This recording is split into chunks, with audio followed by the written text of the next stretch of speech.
बिस्मिल्लाहिर्रहमानिर्रहीम।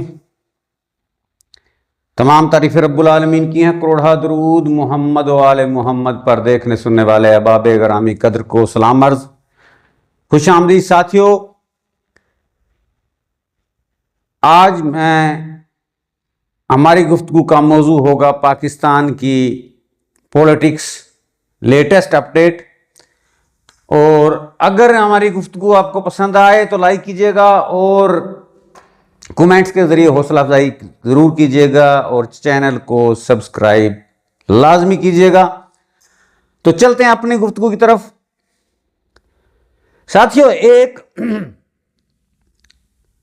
थाने के पास ना एरिया में आवारा खोतियां, गधी को पंजाबी में खोती कहते हैं, तो वो खोतियां ना जनाब आवारा फिरदियां सन, कभी इधर मुंह मार लिया कभी इधर मुंह मार लिया। एक दिन एक उनमें से जो सेहतमंद खोती थी ना, उसको पुलिस वालों ने पकड़ा और सारा दिन थाने में रखा और थानेदार की भैंसों के ना पट्ठे ढुआए उससे। ज़ाहिर है जो सारा दिन वो खिदमत करती रही थानेदार की, जब उसको खाने के लिए उन्होंने अच्छे वो चारा दिया, थोड़ा बहुत उसको दाना भी डाल दिया, और शाम को जब वो वापस आई ना तो फिर वो ना दूसरी खोतियां नेड़े लगन ते उन्होंने लत्ता मारे, दुलतियां मारे और साइड पे हो जाए। वो फिर करीब जाए, कहने लगी भैने सारी जिंदगी रल के जम्मे खेडे कूदे कट्ठे चरे हाँ, ते अज तेनू की हो गया, तू सानू दुलतियां मार रही है।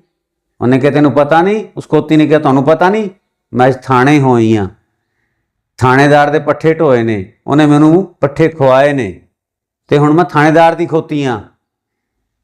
कहने का मकसद, खोती एक दिन थाने चली जाए तो दूसरी खोतियों पर वो नखरे करती है बस। तो कहने का मकसद यही हाल सुहेल वड़ैच का है। जब से वो ब्रसेल्स में मुलाकात उनकी हुई है, इंटरव्यू उन्होंने किया है आर्मी चीफ सैयद आसिम मुनीर का, उदी तो गल्लां बातां ही और हो गई। डेली एक वो कॉलम लिख रहे हैं और जो पैगाम है आवाम को दे रहे हैं, हुकूमत को तो क्या देना है, या वो पीटीआई को दे रहे हैं। हर कॉलम के अंदर वो आजकल छाए हुए हैं, क्योंकि वो पहले खुश नसीब साफ़ी हैं जिनकी मुलाकात फील्ड मार्शल आसिम मुनीर के साथ हुई। और अगर हम माजी देखें सुहेल वड़ैच का, तो हमेशा एक तो होते हैं ना लिफाफी साफ़ी, वो जर्नैली साफ़ी रहे हैं। यानी आजकल वो हाफिज डॉक्ट्रैन लिख रहे हैं, उससे पहले वो उन्होंने बाजवा डॉक्ट्रैन भी लिखी थी। वो खुशकिस्मती से जैसे होते हैं ना नात गो शायर, दरबारी शायर भी कुछ होते हैं, तो वड़ैच साहब थोड़े से कसीदा को वो साफ़ी हैं, वो भी जर्नैलों के। यही वड़ैच थे, इन्होंने बाजवा डॉक्ट्रैन लिखी थी और नवाज शरीफ की हुकूमत ख़त्म होने करीब थी तो वो उनके भी ख़िलाफ़ हो गए थे। तो ये कसीदा को या पॉलिसी टाइप के साफ़ी हैं। आप अगर इनके प्रोग्राम कॉलम पढ़ते हैं, प्रोग्राम एक दिन जियो के साथ देखें, तो उनका स्टाइल कैसा लगता है, कसीदा गोई नज़र आती है।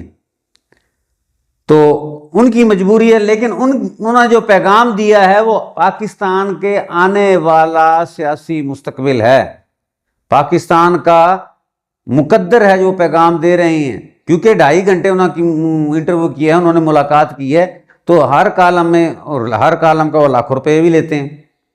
तो थोड़ा थोड़ा पैगाम दे रहे हैं। आज उनके पैगाम की तरफ चलते हैं। पहले इन्होंने कहा जी कि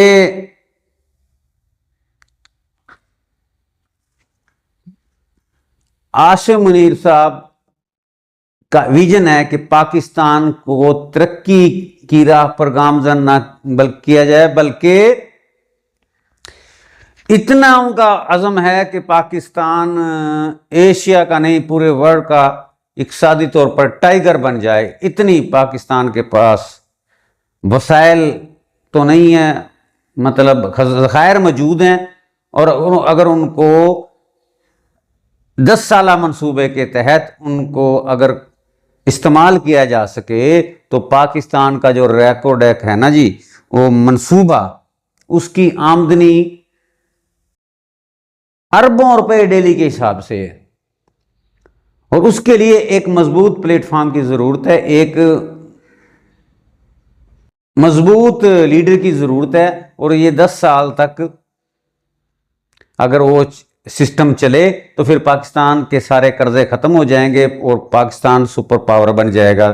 کہنے دا مقصد کہ عاصم منیر صاحب جڑے نا، انہاں دی ملازمت، انہاں دی حکمرانی، انہاں دی بادشاہی 10 سال لئی پکی ہے، اور عاصم منیر پکے ہیں 10 سال کے لیے۔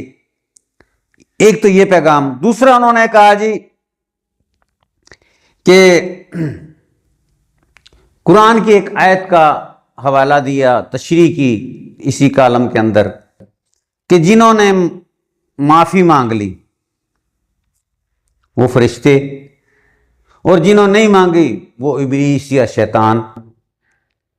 تو شیطان کے لیے معافی اللہ کے گھر بھی نہیں ہے اور ادھر بھی نہیں ہوگی۔ اب یہ جو آیت، ہم بھی چلو مسلمان ہیں اور قرآن کی الحمدللہ تشریح پڑھتے رہتے ہیں۔ پہلا تو آدم علیہ السلام کے لیے حکم ہوا تھا فرشتوں کو، حکم ربانی تھا کہ ان کو سجدہ کرو، اور تمام نے سجدہ کر دیا، جبکہ ابلیس نے نہ سجدہ کیا، اس لیے اس کو ابلیس قرار دے دیا گیا۔ اب سہیل وڈائس کیا بتانا چاہتے ہیں اس قرآن کی سورت کی تشریح غلط کر کے، کہ آدم کو سجدہ کیا تھا فرشتوں نے، جنہوں نے کیا وہ رہ گئے فرشتے، اور جس نے انکار کیا، جو اکڑ گیا، وہ ابلیس بن گیا، قیامت تک کے لیے ابلیس بن گیا۔ تو جنہوں نے معافیاں منگیاں، بقول ان کے جنہوں نے معافی مانگی وہ فرشتے، جو پریس کانفرنس کر کے معافیاں مانگ کر چلے گئے، اب وہ فرشتے ہیں، وہ معصوم ہیں۔ ایک بندے نے نہیں مانگی، وہ عمران خان ہے، وہ بقول ان کے اشارہ کر رہے ہیں کہ وہ ابلیس ہیں، وہ شیطان ہیں، اور وہ قابل معافی نہیں۔ ابھی میں آپ کو تھوڑی سی اسی آیت کی تشریح میں لے جاؤں تو یہاں بھی وڈیس صاحب نے بس وہ بوٹ پالشی کی ہے، حالانکہ ایسے نہیں کرنا چاہیے تھا، خدا کا کلام ہے۔ اللہ تعالیٰ نے فرشتوں کو حکم دیا تھا کہ میں اپنا زمین پر آدم علیہ السلام کو نبی بنا کر، خلیفہ بنا کر بھیج رہا ہوں، اس کو سجدہ کرو۔ تمام نے کیا، اور اللہ نے ان کو مقامات دے دیے، بلند درجات بلند کر دیے، اور ابلیس اکڑ گیا، شیطان اکڑ گیا، میں نوری ہوں، یہ خاکی ہے، تو اللہ نے اس کو قیامت تک ابلیس قرار دے دیا۔ جبکہ آدم علیہ السلام، اب پیغام یہ ہے کہ آدم میرا بندہ ہی نہیں، میرا خلیفہ ہے۔ تو اس کا مطلب ہے عاصم منیر صاحب کی طرف اشارہ خلافت کی طرف ہو رہا ہے، کہ رب کی طرف سے ایک خلیفہ بنا کے بھیجا گیا، اور اس کو معافی مانگو۔ معافی کا تو ذکر نہیں ہے قرآن میں، سجدے کا ہے، سجدہ کرو نہیں تو شیطان بن جاؤ گے۔ یہ بالکل تشریح غلط، یہ مثال غلط ہے، کیونکہ آدم علیہ السلام کے لیے حکم تھا فرشتوں کو سجدہ کرو، آدم نے نہیں کہا تھا۔ اب خدا نے حکم دیا تھا، جبکہ ایک وقت پہ آدم علیہ السلام نے بھی خود معافی مانگی ہے، اب وہ فرشتے نہیں بنے، وہ اللہ کے بندے رہے۔ کب؟ ربنا ظلمنا انفسنا، کہ اے میرے رب، جو گندم کا دانہ کھایا تھا، جس کی پاداش میں اللہ تعالیٰ نے زمین پر آدم السلام کو بھیجا تھا، اور کتنے 100 سال آدم علیہ السلام روتے رہے، اور اما ہوا سے جدائی رہی، پھر معافی مانگی، دعا مانگی کہ اللہ ہم نے نفسوں پہ ظلم کیا، تیری اطاعت نہ کر کے، اللہ نے قبول کیا۔ تو آدم علیہ السلام تو خود اپنے رب کی بارگاہ میں معافی مانگنے والے برگزیدہ بندے ہیں، تو اب تو اشارہ سیدھا سیدھا خدا کی طرف ہو گیا۔ تو یعنی اس حد تک وہ थाने दार दी खोती बूट पॉलिश कर रही है, पॉलिशिया है। खुदा का खौफ करो, कुरान को हमारे मामलात में क्यों लेके आते हो। अब चलें, ये आसिम मुनीर साहब ने कहा है कि मैं, खुदा ने मुझे मुहाफ़िज बना के भेजा है, खुदा ने मुझे, भाई मुहाफ़िज दा लफ्ज़ आ रहा है, तो खलीफा बना के भेजा जे। कहने का मकसद ये आवाम को बता रहे हैं कि अल्लाह ताला की तरफ से इनको अल्लाह ने 10 साल के लिए खलीफा बना के भेजा है। और मैं कोई ओहदा नहीं चाहता, मैं तो शहादत की तमन्ना रखता हूं। भाई शहादत थोड़ी किवें हो सकती है, मेडल भी आपको मिल चुका है, तगमा जुरत। खैर तगमे तो वो की है दुकान, किसी ने कहा सी ना मुसलमानों के गल अगर तेरी सच्ची है तो कुरान चुक लै, वो बड़ी डरी, पता नहीं की होएगा। खैर बहस होती गई, कोई दूसरी ओर जाके कुरान चुक ले आई और देखा तो एक किताब थी। अब मुसलमान कहने लगे तेरा भला होवे, ये कुरान है, ये तो पंड बन के मेरे सिर ते रख जा, मैं चाह ली। तो क्योंकि उसको उसके वजन से डर था, उसकी तकद्दुस का, उसकी अहमियत का नहीं पता था। ते तगमे तो फिर पंडा के हिसाब नाल दिते गए ने, ते बनवा के तो जेब ते लाने ही होंगे है, लेकिन उनका तकद्दुस होता है तगमों का, उस तकद्दुस का ख्याल नहीं है। तो तगमे मिलते हैं आर्मी के अंदर और मिलने चाहिए। जंग में जिन्होंने हिस्सा लिया, सिपाही से लेकर कमांडर तक, जो प्रैक्टिकल जंग में रहो, तो साढ़े सिपा सलार ने तो पॉलिसी मेकर ने आर्डर भी किए होने, लेकिन प्रैक्टिकल जंग में हिस्सा नहीं लिया, लेकिन मिल गया, ठीक है जी। तो शौक़ शहादत की में पूरी होएगी, ना तो प्रैक्टिकल जंग में जाएंगे, ये चूरन बेच रहे हैं हमदर्दी का, जंग का और मजहब का। हमेशा आवाम को मुतासर करने के लिए लॉलीपॉप दिया जाता है। मजहब का, मजहब में शहादत भी है और हुक्मरानी भी है।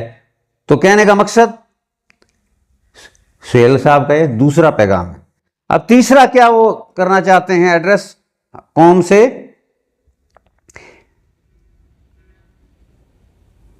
कि नए सूबे जी, तकरीबन बात अगर सुनाई दे रही है कि 12 नए सूबे बनेंगे। ये लॉन्ग टर्म प्लानिंग है, जिसमें सिंध के अंदर, पंजाब के अंदर, KPK और बलूचिस्तान के अंदर। तफसीलन जाऊं, क्योंकि सिंध के अंदर कराची, हैदराबाद, ये जो उर्दू बोलने वाले हैं वो कह रहे हैं कि हमें अलहदा कर दिया जाए। तो अगर वहाँ 3 यूनिट बन जाएं तो काफ़ी फ़र्क पड़ जाएगा इंतज़ामी तौर पे। ये मैं मस्बत बात कर रहा हूँ। पंजाब के अंदर सैकी जो लोग हैं वो काफ़ी अरसा से तंग हो रहे हैं, वो कह रहे हैं हमें सुबह अलहदा दिया जाए, क्योंकि सादकाबाद रहमियार खां से लाहौर का फासला बड़ा है, राजनपुर जहाँपुर से बड़ा है, सारा दिन लग जाता, कोई मसला बन जाए, कोई सीरियस मरीज़ हो तो उसको लाहौर शिफ्ट किया जाता है। लिहाजा सदर मकाम हमारे एरिए में होना चाहिए, हमें सूबा दिया जाए। और उसके अलावा हज़ारा सूबा की भी तारीख चली हुई बड़े अरसे से, बलूचिस्तान में भी है 2-3 ऐसे ही। तो अगर ये 4 से 12 कर दिए जाएं तो इंतज़ामी तौर पे मामला ठीक हो जाएंगे। ये बाज़गश्त है, सुहेल साहब की पैगाम है, उत्तों आया कि ऐ गल भी करो। उससे क्या फ़ायदा होगा, ये भी लॉलीपॉप है, ये भी वो चारा डाला जा रहा है उन उर्दू बोलने वाले मुहाजिरों को, ताकि वो उनका साथ दें, सराइकियों को, हज़ारा के लोगों को जो पसमानदा हैं और वो सूबा बनाने के हक में हैं, उनको कि वो सैयद आसिम मुनीर साहब की इस बात पर लब्बैक कहेंगे और वाह वाह, और उनको अपना लीडर मान लेंगे। उसके बाद है जी,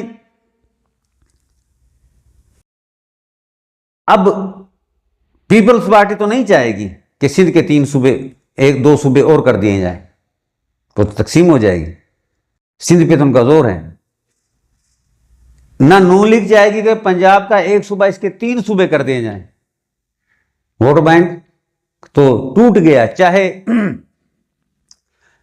ان کے ورکر موجود ہیں، لیکن فرق پڑ جائے گا کہ صوبائی گورنمنٹیں جب مقامی لوگوں کو ملیں گی۔ تو یہ دونوں پارٹیاں بالکل نہیں چاہیں گی کہ صوبے بنے۔ ہاں، اگر پی ٹی آئی کے پاس یہ موقع ہے، اگر وہ ہاں میں ہاں ملا دے تو شاید ان کی بات مان جائے، لیکن نون لیگ اور پیپل پارٹی کبھی بھی صوبوں کے بنانے کے حق میں نہیں ہے۔ اب یہ ان پہ پریشر ڈالا جا رہا ہے، یہ تلوار ہے صوبوں کی، صوبے بنے گے نہیں، پریشر ڈالا جا رہا ہے کہ اے دیکھ لیں تیسی صوبے بنا دینے، تھوڑی طاقت ہی ختم ہو جانی۔ تو یہ دونوں تنظیموں کے اوپر، جماعتوں کے اوپر پریشر ڈالنے کا اشارہ ہے کہ ساڈی گل منو، جڑے اسی کہنے ہیں نہیں تو اسی صوبے بنا دیاں گے۔ اور بات کون سی ماننی ہے؟ سیاسی قیادت نے، جس پہ نون لیگ، پیپلز پارٹی اکڑ گئے ہیں، انہوں نے کیا کہا کہ ہمارے پاس اکثریت پوری ہے۔ بی بی مریم نے استعفے کی دھمکی دے دی، آصف خواجہ صاحب چلے گئے۔ وہ تھی 27ویں آئینی ترمیم اور 18ویں ترمیم کا منسوخ کیا جانا۔ اب 14 اگست کو دیکھ لو، بی بی نے سپہ سالار میرے بھائی کا بیان دے دیا، یعنی گل پریشر سے آ گئی ہے۔ اب یہ دونوں ترمیمیں کی جانی ہیں، اور دونوں ترمیموں کے اندر زرداری اور شہباز شریف اور نواز شریف انہوں جناب کمزور ترین کیا جائے گا، اور 18ویں ترمیم کے تحت وہ این ایف سی ایوارڈ اور صوبوں کی خود مختاری ان کو محدود کر دیا جائے گا۔ قصہ مختصر ساڈا جڑا پیغام تے عزم کی ہے کہ جیسے 1 یونٹ بحال کر دیا جائے اور صدارتی نظام سارا کچھ ایکو بندے دے ہاتھے چ ہوئے، تے پھر میاں نواز شریف تے زرداری صاحب کتنے جان گے؟ چھنکنے کھڑکان گے؟ وہ تو نہیں ہونے دیں گے۔ اگر وہ مان گے تو ٹھیک ہے، نہیں تو یہ دونوں بھی، نواز شریف اور زرداری بھی جیل دی سیر کرن گے، کھان گے۔ شہباز شریف سے تو کوئی تکلیف نہیں ہے، شہباز شریف تو یسر ہے، تو سونا جا سونو مونو ہے، جی میں کہندے مانے او دے نال تو کوئی لڑائی نہیں، لیکن ان دونوں کے ساتھ ہے۔ اور کبھی امکان ہے کہ یہی جو ٹیم ہے نا، اے کمپنی ہی 10 سال چل سکتی ہے، اگر اوپر والے دی گل مان لوے تو پھر ٹھیک ہے کام، پھر نہ شہباز کو خطرہ ہے، نہ نواز شریف کو، نہ زرداری کو، نہ نقوی وزیر اعظم بنے گئے۔ لیکن ساڑی گل منو گے تا، اور پھر وہ جو اوپر سے مکا کے امریکہ سے فائنل کر کے آئے ہیں معاہدے، وہ بھی ماننے پڑیں گے۔ تو یہ صوبوں کی اور دیگر جو اقتصادی پلان اور 10 سالہ منصوبہ، یہ سب نون لیگ اور پیپلز پارٹی کو پریشر ڈالنے کے لیے، پریشر کے وہ وار ہیں، نشتر چلائے جا رہے ہیں، وہ چانڈ دکھائی جاندی پہ کہ منو۔ اور یہ جیسے آگے 14 اگست سے پہلے کچھ حالات اور تھے، بعد میں من گئے، ہر چیز ہوگی، آگے یہ بھی یہی ہوگا۔ جو فیلڈ مارشل صاحب چاہیں گے وہی ہوگا، اور یہ تمام سیاسی قیادت مانے گی، کیونکہ انہوں نے حکومت کرنی ہے۔ اگر یہ بھی نہ مننے تو یہ بھی اندر ہون گے، تو حال پی ٹی آئی والا ہوئے گا۔ تو اب چلتے ہیں، اور ساری گلاں من کے پھر پاکستان میں خوشحالی آ جائے گی، پاکستان یورپی ممالک سے بھی آگے نکل جائے گا، اتنے پیسے ہوں گے۔ تو 10 سال واسطے اللہ تعالیٰ نے محافظ بنا کے بھیجا ہے، خلیفہ بنا کے بھیجا ہے آسم منیر نو، شوق شہادت بھی رکھتا ہے، تو 10 سال دے انہوں نے، 10 سال تے پکے نظر آندے پے نے، انہوں نے 10 سالوں کی سزاواں نہیں ہوئی۔ اب اس کا انجام کیا ہوگا؟ ہوگا وہی جو فیلڈ مارشل چاہیں گے، جو محسن نقوی چاہیں گے، ساری گلاں منی جانی انہوں دی، سوائے عمران خان دی اوپنلی معافی، اندروں پاویں منگ لئی ہوئے، وہ تحریرن بھی نہیں دیں گے۔